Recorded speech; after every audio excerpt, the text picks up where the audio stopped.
My question is directed to the DPWH. Engineer Santos, DPWH is the implementing arm, is that correct? Right now? Okay.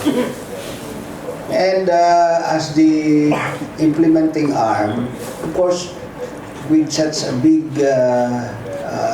bureaucracy, you have the safety officer. Do you have in your office? Safety officer is required sa contractor. Sa contractor. But in your We office, require them to have a safety officer. what about our DPWH? They do not have a safety officer? We have no items sa organization na safety officer. Oh, so It is being included only in the contract. And we only evaluate contractors' safety officer when that ang construction safety and health program. Ang evaluate. because the responsibility of the implementing agency is to ensure that before the project is implemented, you should have already considered the risks, the hazards involved in the construction, considering that it is an industrial activity. So if you do not have officers for that, how could you assess and evaluate as an implementing arm the risks and the hazards? Because these accidents are merely caused by hazards when you implement the work. So, the primary responsibility, I think, is the implementing arm, because you have already, as an implementing arm, you should have assessed the risks and the hazards involved in the construction of this project. And at the same time, it is now your responsibility to ensure that the contractor is performing the work in accordance with the analysis that you have.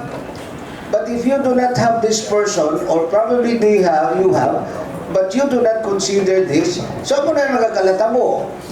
Now, we partly cannot blame the contractor because there is no officer involved who will supervise and monitor the risks and the hazards in the construction. In big companies, even in private companies, we have safety officers. Sa inyo, wala. That is my question. Because I am also a contractor, but not in this kind of business. But in many activities in the industrial setting, there are safety officers who will always call meetings for us as a third-party contractor and to discuss what are the risks, the hazards that will be involved in constructing these activities so that the contractor will be made aware. Now, if there are lapses performed by the contractor, it is now the responsibility of the implementing arm to call the attention of the contractor, not let the contractor alone. That is my point of view, because I have been also a contractor in the industrial setting, but not in this kind of project. But that is usually the procedure.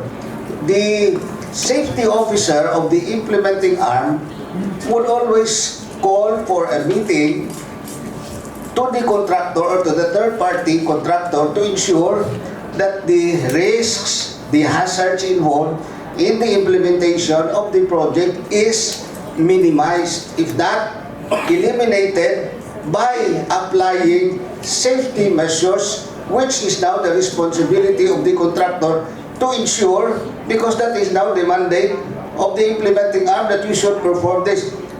In the absence of that, at ibabayan mo na sang kwan sang contractor ta, kay wala sing may nagamonitor, wala man may naga-supervise, ang nagakalatabo. So, kung na nagakalatabo, may mga kwan kita, may mga disgrasya. Mr. Che, this is also one, I think, no, we will call the attention of DPWH, especially. May mga projects pa kita nga mo sini.